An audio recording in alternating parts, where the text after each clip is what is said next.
premiering CBS Wednesday. Let's do it! We're stranding 16 real people on a remote island. They've been given 2 minutes to salvage whatever they can off this boat. Without food, electricity, or comforts of any kind. I'm not eating no rats till I get hungry. They'll compete for $1 million and once a week vote to see who stays and who goes. Survivor is the wildest show in history. The adventure of a lifetime. Premieres CBS Wednesday. Every season of Survivor is a story. There are main characters, sidekicks, comic reliefs, and villains. A good season of Survivor tells a compelling story that has you rooting for someone and against someone else with the hope that it all ends in a satisfying conclusion. Each story that we look at together will go through one character's journey from beginning to end, from the time they are introduced until they inevitably get their torch snuffed or win the game. We will look at every character moment and strategic move to determine whether they were a hero or a villain, and whether they were a good or bad strategist. And with that, welcome to Once Upon an Island. Now, for reference, we are only going to be observing what the TV show is showing us and what story is being told through the show. While secret scenes may be included for extra content, no future seasons will be mentioned, as they have no effect on the story being told here. All character moments and strategic moves are interpreted with the mindset of what the story is trying to tell us. And with that, 39 days, 16 people, 1 survivor. this is it, the first ever season of Survivor, and it is set in Borneo. 16 castaways are divided into 2 tribes and have to vote each other off until only one winner remains. Jenna Lewis, a 22-year-old single mom from New Hampshire, is on the yellow Pagoooooong tribe, and right away both tribes are told to grab whatever they can and jump off the boat now. Just like that, it got real. Pagoooooong paddles to their beach, and when they do, everyone gets to working on their camp, setting it up, and Jenna's job is... I'm gonna deal with Chain today. Why? I don't know. Something I can do. I knew I could manage. Everybody's finding their niche. Mine's the latrine. As far as like when people have to go number 2, we figure we're gonna like rip a shirt or take like a strap and use it and then go wash it out. You want to try that out for size? All right, that should do just perfect. Well, I mean, they gotta poop somewhere. Their first night on the island has them being walked over by rats, squeaking in their ears from the rats. Oh, and having rats poop everywhere. It's extremely gross, and it isn't getting any better over on the opposing Toggy tribe. Now, some of the key people on Jenna's Pagoooooong tribe are Greg, the goofball, Colleen, Greg's cute, maybe not on-island girlfriend. They both have conflicting stories. Jervis, the wisecracking slick guy. BB, the oldest one who is stubborn and wants to lead. And Gretchen, the one who actually should be leading. BB is super bossy, but he labels Jenna as one of the hardest workers on their tribe. But that isn't saying a lot considering how many of them are slackers. Their tribe then wins the first immunity challenge, and with that we lead to, do you want to tell me what videos I should make? Well, the patrons on Patreon pick 3 videos or more for me to make every month, and you can too. You also get to watch everything I make up to 6 months early and join our Survivor Fantasy League. If you're interested, then there's a link in the description. Thank you for your support. Now at that, Episode 2 again has BB recognizing Jenna's hard work, which is in stark contrast to Ramona, who has been sick since day 1, can't eat a thing, and of course, isn't able to do much to help out around camp because of all that. But Ramona does want one thing, and that is Jenna's hand in friendship. Jenna, she's like this Energizer bunny that like keeps going and going and going. I like put rose colored on everything, and sometimes they're gonna crack. That's cool. Yeah. I'll just fix it. But the thing is that's what you gotta do. It's not even about you having to be rose colored, because I'm here for that. Maybe you could just... I'll borrow yours. That's fine. That's cool. That's what I'm here for. Not letting yourself go. That's fine. That's cool. You gotta cry. You know? Like, I haven't had a white friend since like junior high school. And I really can see her being like my first white friend. What is funny to me is that this is a secret scene clearly cut from the show, because the proper edited show features Jenna time and time again saying Ramona has got to go as she is a drain on the tribe. Ramona wants to be Jenna's friend. Jenna wants to backstab Ramona. Ah, the circle of Survivor. BB then washes his clothes in the drinking water, and people are like, what the heck are you doing, dude? That's the water for us to drink. And BB like doesn't get the complaints at all. He's like, it's fine, I can do whatever I want. It frankly makes everyone look smarter than him. But then get this, BB suggests something I wasn't even thinking would happen in the first season of Survivor, let alone episode 2 of the show. He says, what if we engineer a challenge loss so we can engineer me being voted off? So he wants to throw a challenge? He words it like it is something fancier, but he wants them to lose on purpose so he can officially quit. Well, they do lose immunity, not because they wanted to. It's a legit loss, not a throw. And when they all vote at tribal, that he gets off, I think he wants to be off. He's an awesome guy, incredible. Hardest worker probably in the camp. But I think he really wants to get off, and it's time. Conflict's a little much at the camp, but probably doesn't deserve this. Maybe the tribe has spoken. Episode 3 has the Pagoooooong tribe making the discovery of the episode. Their camp has a mud volcano bath thing.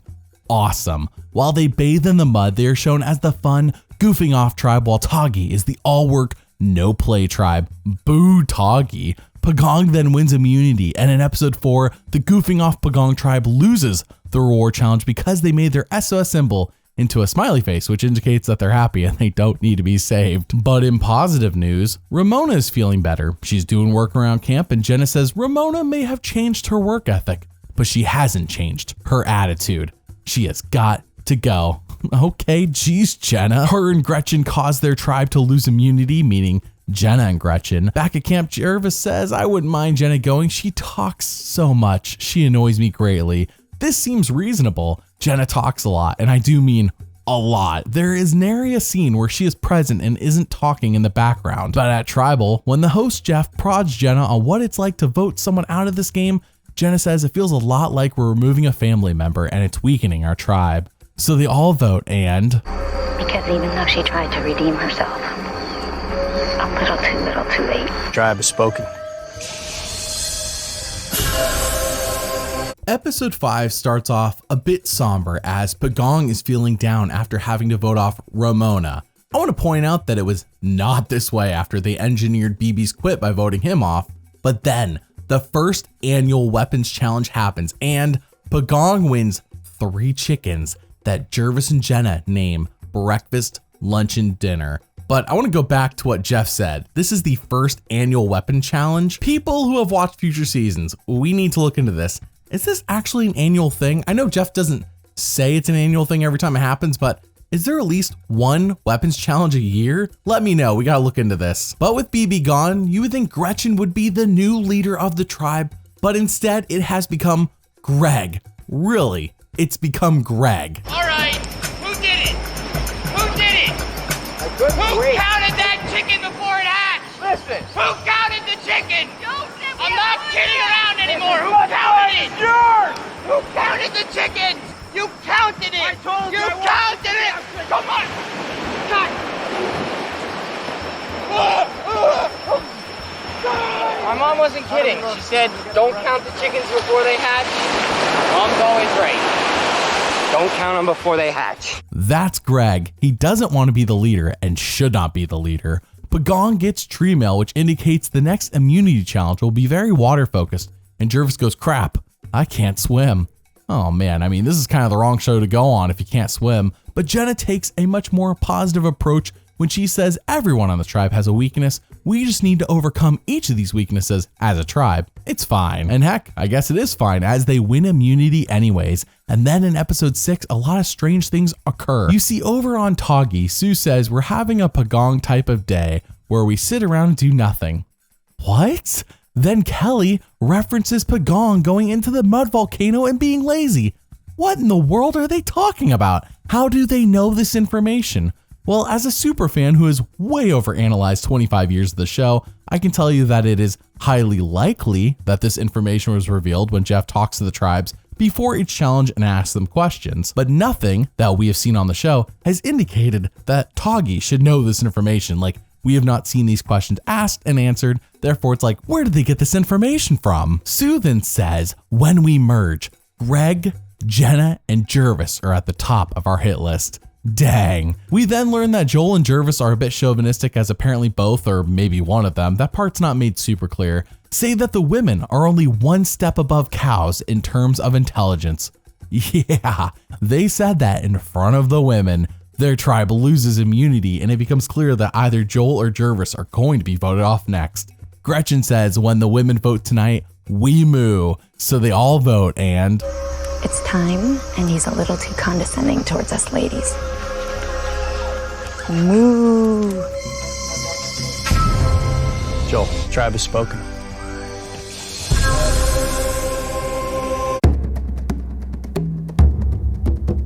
Survivor is the #1 show in America. The bug has bitten big time. If you haven't seen it, Walking to our death. Wednesday is the perfect time to start. Something great is coming.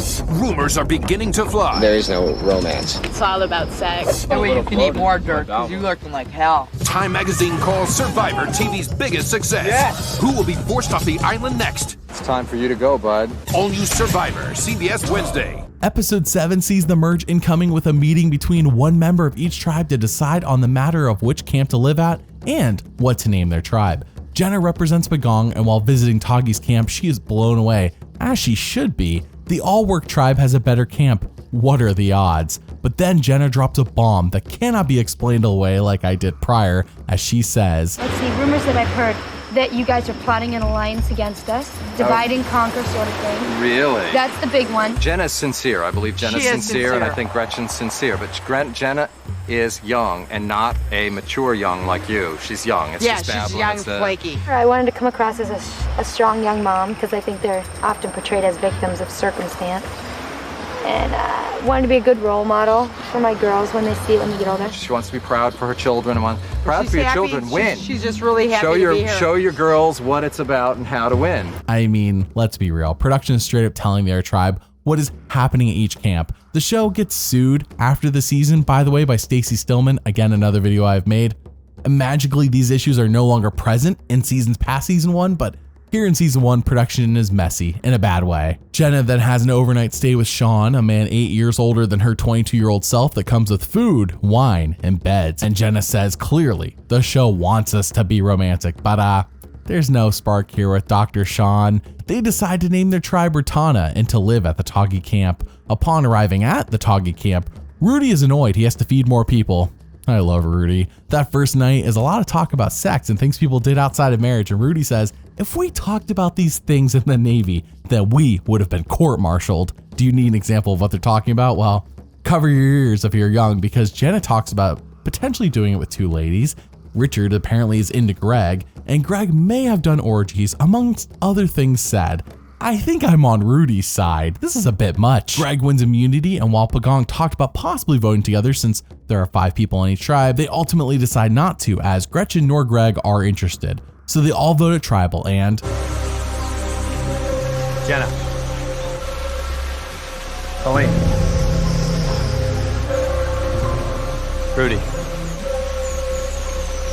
Rich. Sue. Jervis. Gretchen. Oh my God. Gretchen.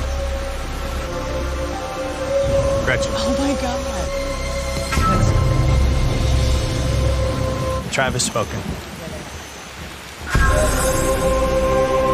Well, they should have voted together. That was a mess. The thing is, Richard, Sue, Kelly, and Rudy are denying everything despite them being the 4 voting together. Jenna says, this is a conspiracy. Greg says, I don't like this part of the game at all. And Sean says, there is no good reason to form an alliance, except for strategy. They all look dumb. That's what the edit is telling us here. Jenna then makes a bold move. Let's see if it pays off for her, as she tells Toggy, I don't mind being voted off now because I've made it this far. Is this dumb?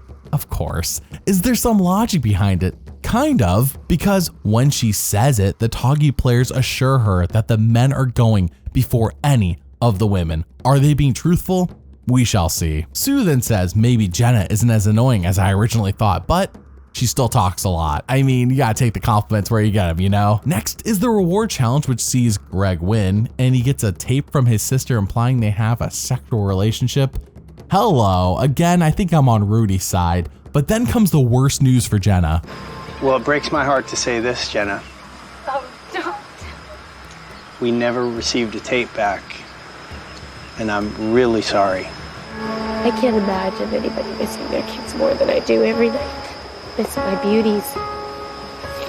Miss Sadie and Sabrina. I can't imagine my mom not getting the tape out. It would have done wonders to see that my kids are okay. Here, I love you, Mommy. That sucks, especially when everyone got one, and Greg definitely got one, where his sister implied things that Greg jokes about, by the way. Greg's totally on board with what she's saying. Again, I'm on Rudy's side. Jervis wins immunity, and at Tribal Council, Rich, Sue, Kelly, and Rudy are denying any thoughts of any alliance. So they all vote, and... Jenna. Jenna. Jenna. Greg. Greg. Greg. Greg. Greg.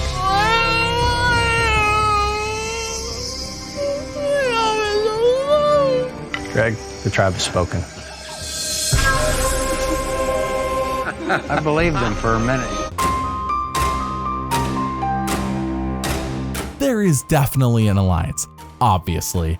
Episode 9 sees Colleen win reward, and said reward is letters from home. A bit of a downgrade from the tapes they got in the prior episode. Kind of almost feels like it's out of order, these rewards. But Colleen chooses Jenna to get her letter, and of course this makes her cry. It makes us feel a bit better about her not getting her tape and the fact that Colleen did let her get the letters. We then hear from Dr. Sean, the guy who Jenna said she had no chemistry with, his new strategy to make it to the end of the game and win.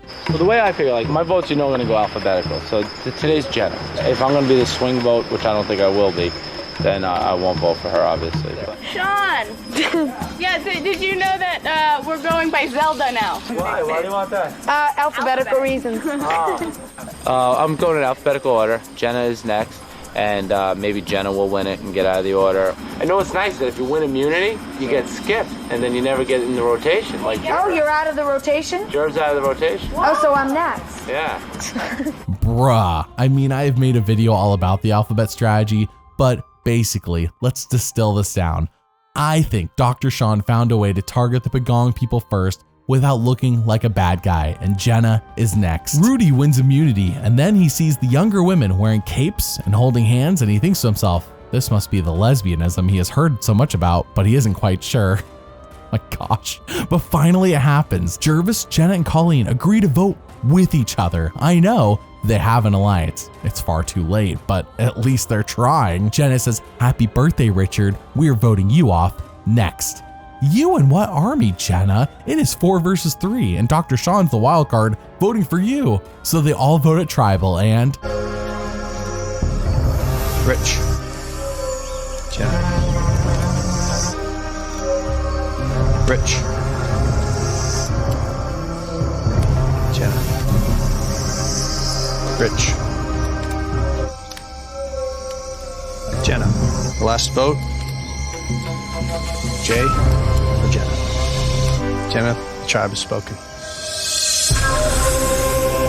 I hate when people lie to me. The one thing, at least, I was honest. I mean, Greg knows I voted for him. I told Jervis when I voted for him. I told everybody when I voted for them. Everybody else tells me when they vote for me. They were very dishonest. And as far as playing the game, that's strategic, so. So let's break this down. How is Jenna Lewis as a character and as a strategist? Jenna was on the wrong tribe. If she is on Toggy and makes it to the merge, I think she is potentially in the top 4. She 100% would have signed up to be on the Toggy 4 Alliance bandwagon. But unfortunately, Miss Energizer Bunny herself was on Pagoooooong, and a good chunk of that tribe had no interest in alliances until it was far too late, and as a result, they crumbled in the face of basic good strategy. I don't blame them too much considering this is season 1, no one knew what they were really signing up for, but all in all, the story paints Jenna as a loudmouth who got run over by a superior tribe with their superior strategy. Out of 13 character moments shown on the show, 10 were heroic and 3 were villainous, making Jenna a hero character on Survivor Borneo. And out of 18 strategic moments shown on the show, 8 were smart and 10 were dumb, making Jenna a dumb strategist on Survivor Borneo. Thanks for watching, and doubly thanks for liking and subscribing. I'll see you all next time.